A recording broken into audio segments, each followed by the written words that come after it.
ኩላሊታቸውን ይሽጡ። አውሬ ናችሁ።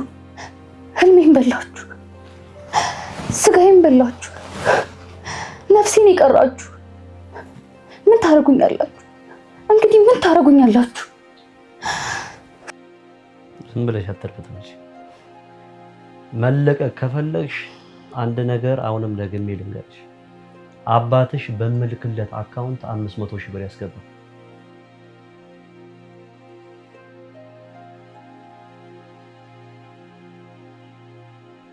እንግዲህ እኔ ከቤት የወጣው እነሱን ለመርዳት እንጂ ለማራቆት አይደለም።